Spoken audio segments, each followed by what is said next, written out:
Everybody, today we are going over your written exam for eyelash extensions. So to get to this section, I'm going to screen share real quick.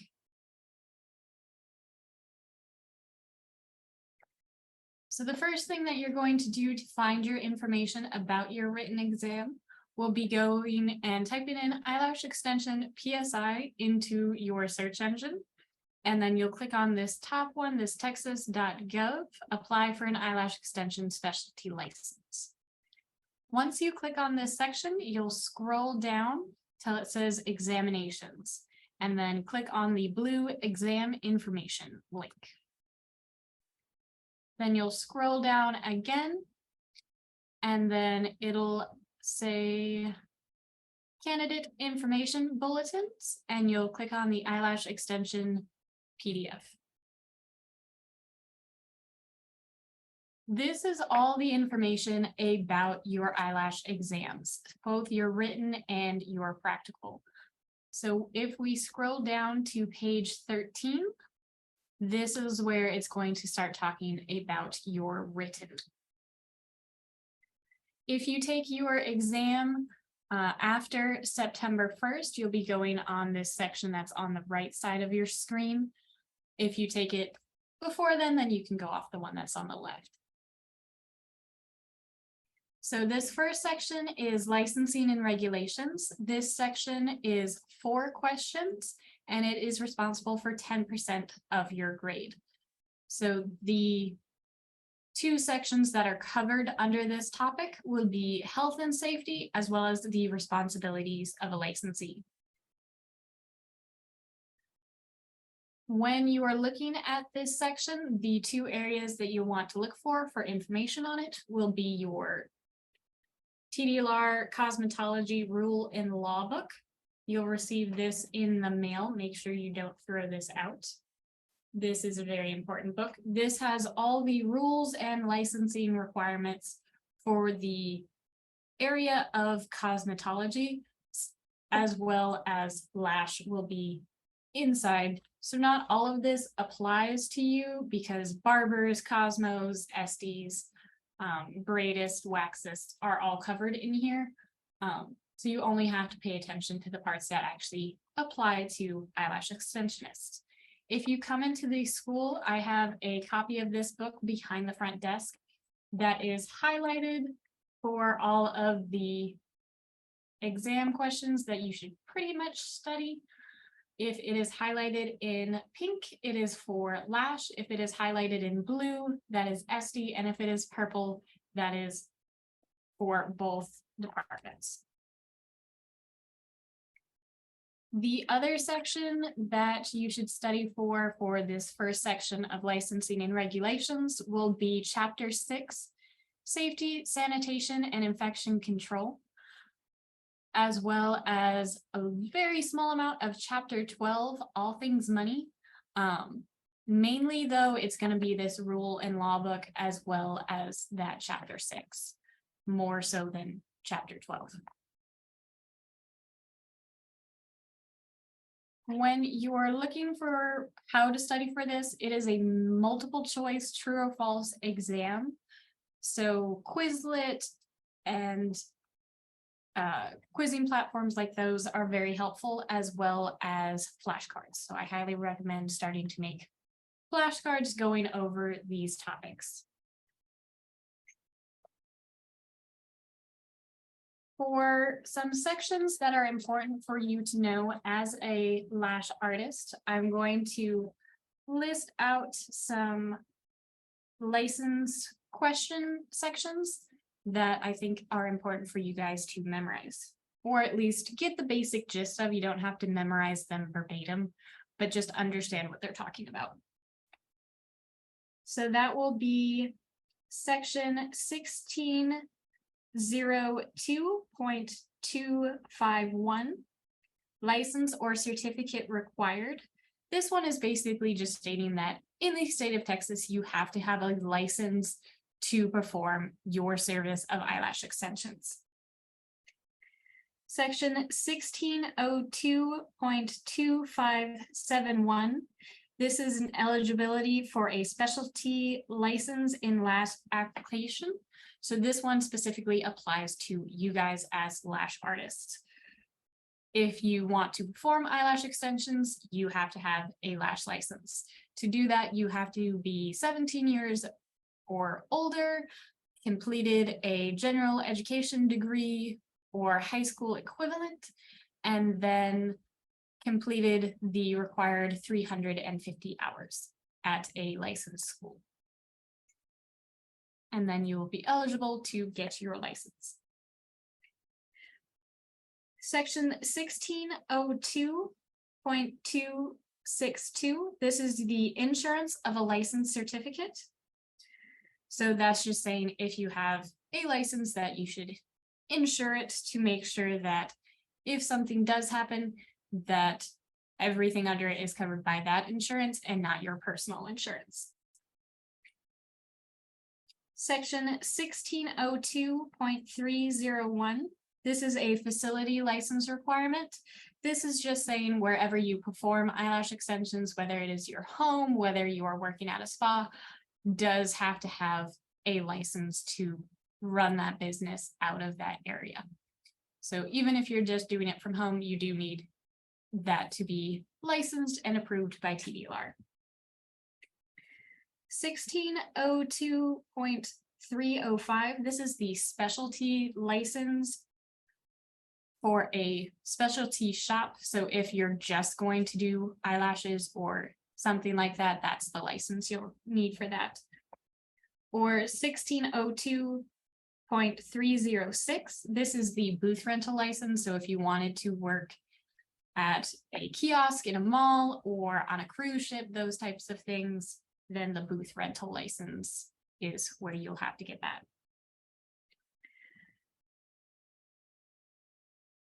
Section 1602.351, this is the renewal of license or certificate required.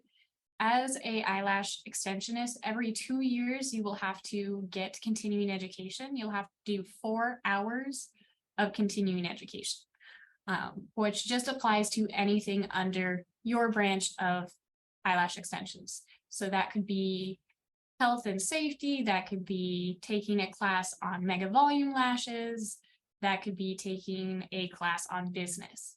All of those would apply for continuing education as long as that class is approved by TDLR.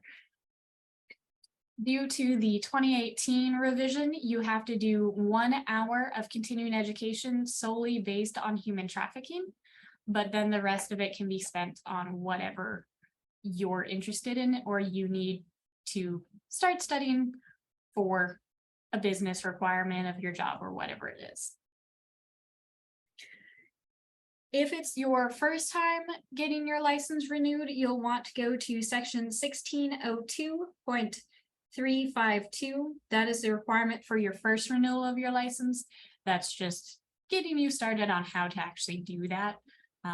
It's a very easy service. All you have to do is go to the TDLR website, click on Renew License, type in your license number as well as the last 4 digits of your social, and then you'll pay a fee, generally $50, to get your license renewed. And then once that happens, they will send you your new license in the mail. But your continuing education has to be filled out before you go and apply to get that new license. If for any reason you're not going to be performing eyelash extensions for a couple years or something like that, and you don't really want to have to pay for that continuing education all the time and to renew your license when you're not even using it, you can then go to section 1602.353. This is the inactive status. So if you want to suspend your license for a little bit, that way you don't have to pay for the fees or renew it, you can do that. It does also just require you, when you do reactivate it, you'll still have to take a continuing education and pay for that license. You just won't have to take it during the time that you are inactive. And then that 1602.354, that's just specifying a little bit how to go about that continuing education. Majority of the time, once you guys get into the TDLR system, you will receive a bunch of texts when your license is about to expire from a bunch of different companies offering you continuing education. Most of them offer you the same thing. Some may have you take a quick quiz afterwards, but it will always be 4 hours long, and one of them will require a full hour dedicated to human trafficking. But it doesn't really matter where you take it, as long as wherever you're taking it from is approved by TDLR.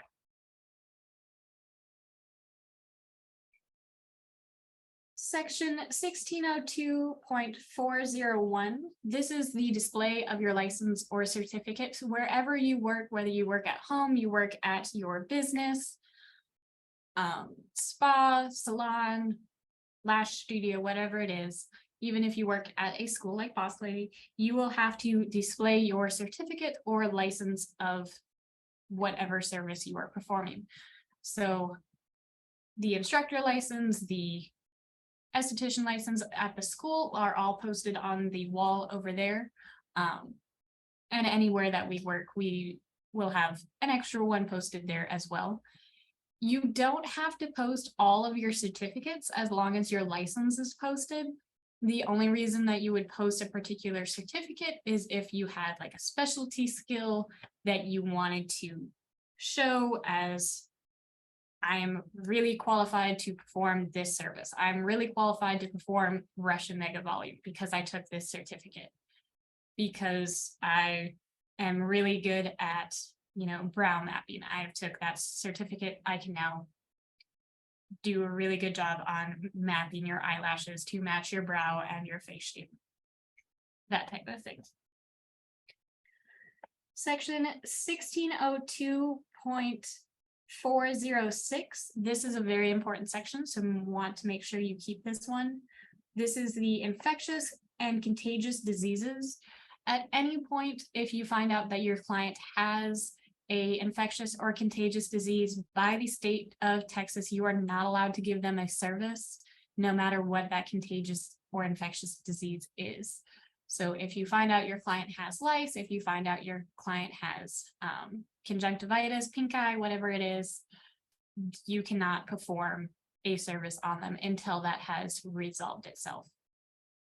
This protects not only yourself as a person performing the service, it protects that client and your future clients after her who may also catch whatever contagious disease or disorder that she has.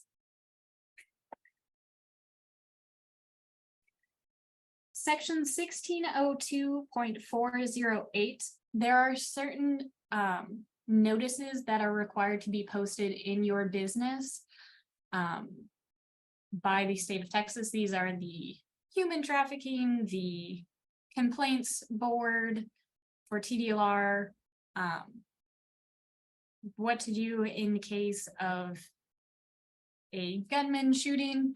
Those types of notices have to be posted. Ours are posted in the lunch area of the school.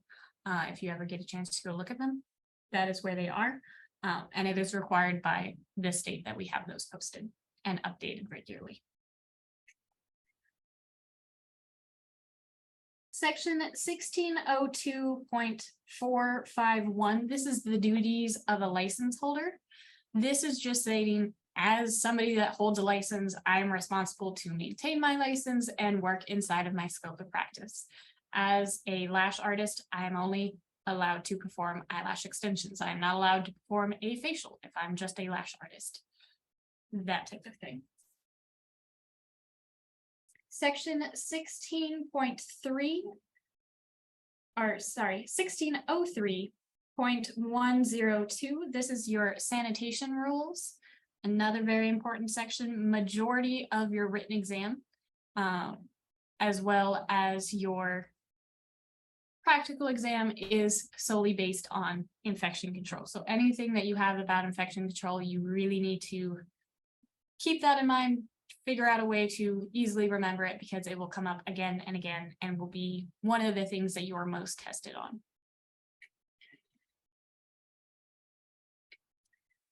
Section 1603.104, periodic inspections. So wherever you work, whether you work in the school, you work at a salon, you work at your home, TDLR will come and inspect your facility. I believe it is every year. They will come in and inspect it once a year. And then depending on your business, they might inspect it sooner if there is a complaint, or it might get bumped back depending on if they have too many people that need to have inspections done. Section 1603.152, this is complaint jurisdiction notification. So it is just stating that you need a sign saying, if you have a complaint about this facility or one of its workers, please contact PSI at this number. And then that has to be posted. Section 1603.209, this is specifically about how to go about a mobile shop and the rules that follow. 1603.207, this is mini salons and barber shops. So if you're going to work in a mini salon, which doesn't have the full range of services, or if you're going to assist somebody in a barber shop, then that is how those ones are applied. Section 83.10, this is definitions. This one is another important section because a lot of the infection control definitions are here, and then just to help you get more of the nomenclature that comes along with being an eyelash extensionist.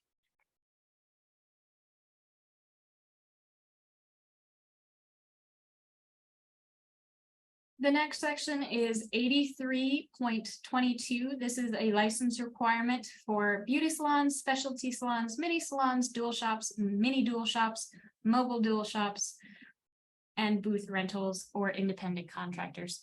Again, basically just restating that if you own any of those business, you have to have a license to run that business, and that license has to be kept up to date. Section 83.24 is again talking about that inactive status on running any of those businesses. So if you're going to stop running that business, it has an inactive status just like your normal license.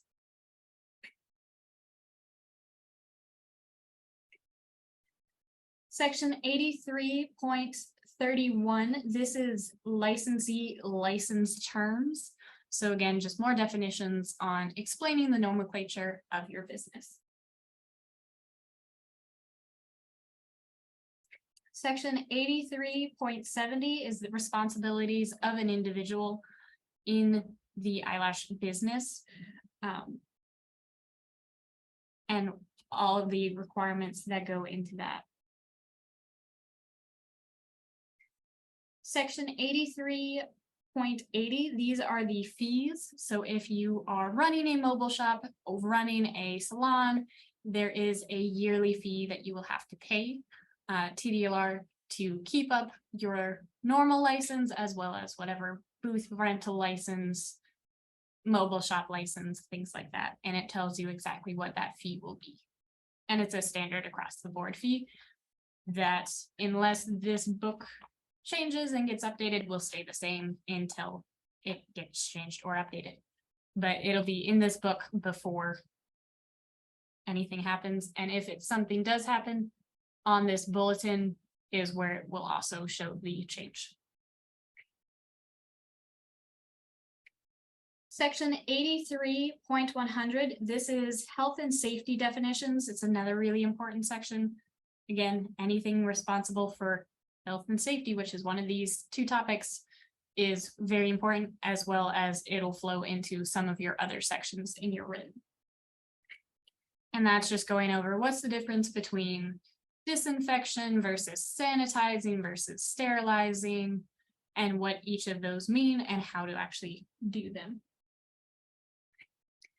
Section 83.1, .01, this is health and safety standards, department approved disinfectants.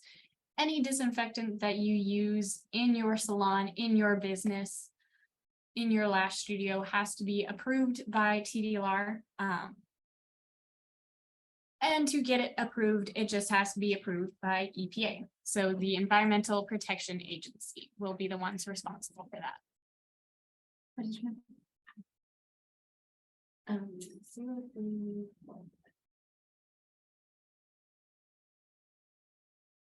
Yes, as long as you're approved by EPA, then whatever disinfectant you are using will be okay by TDLR as long as it is approved by EPA. And it'll have that EPA regulation number on it. Section 83.102 is the health and safety standards and requirements. So this is just telling you how you have to wipe down your bed, how you have to wipe down the surfaces in your lash studio, and what you have to use to.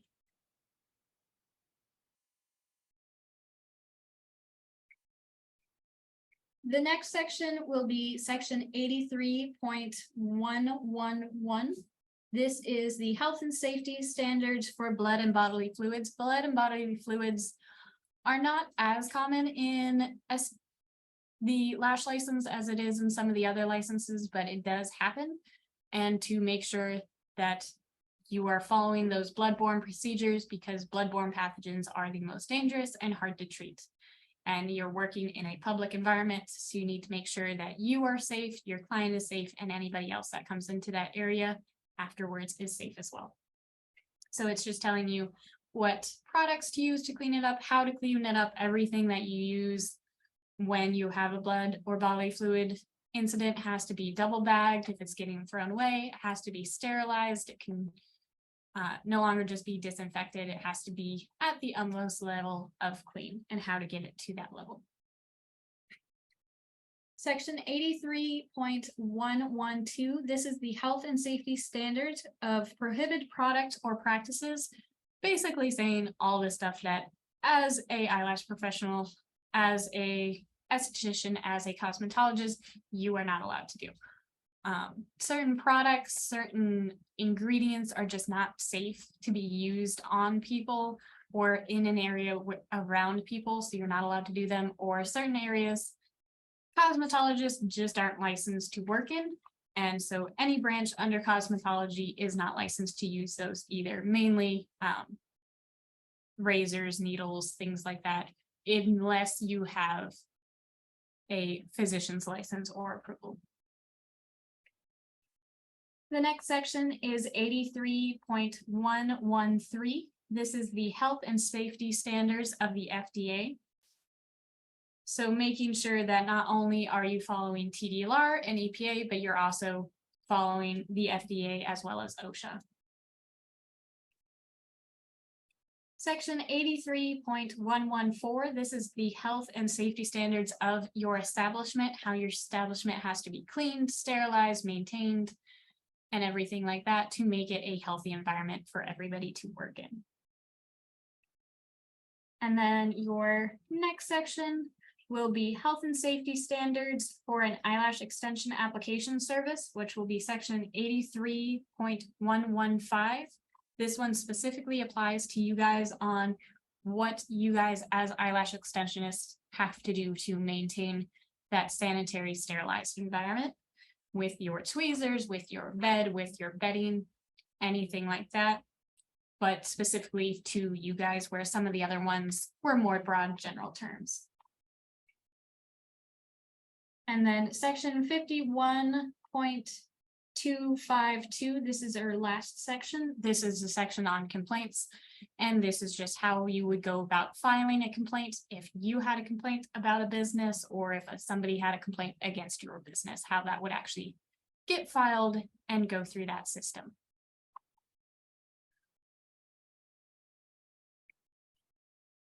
So those are all for your licensing and regulations of the rules and law book. Your health and safety, some of those are in here, how to measure your bleach, what has to be sterilized, disinfected, whatever. And then the other section will be the health and safety, which will be your chapter 6. And that one will go over how to actually clean, what you're cleaning, definition of bacteria versus virus, that type of thing. Let's see.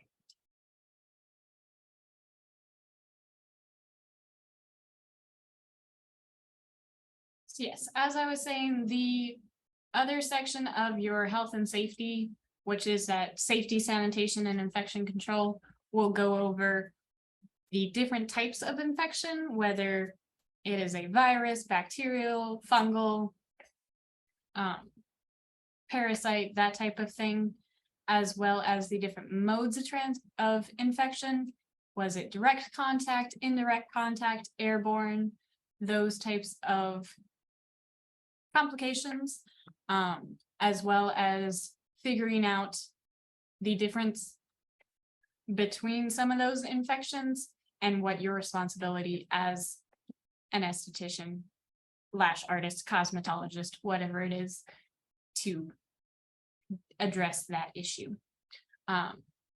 You don't have to go super far into that one right now, because section 2, which is the next section in your written, goes more in depth on that infection control. This one is mainly getting that overall safety and infection of your business more than the actual person. But again, it's only 4 questions, so most of them will probably be on your TDLR book, because again, the next section, which is infection control, will go more in depth in that particular topic. If you have any questions about your written or your practical exam, feel free to ask any of your instructors. And we will also be having specific TDLR days to make it to where you can help study for those. So let us know if you ever want to participate in one of those. We can get that scheduled for you. And if you have any other questions, feel free to ask. That is all I have for you on the first section of your written, which is licensing and regulations. Thanks. See you next time.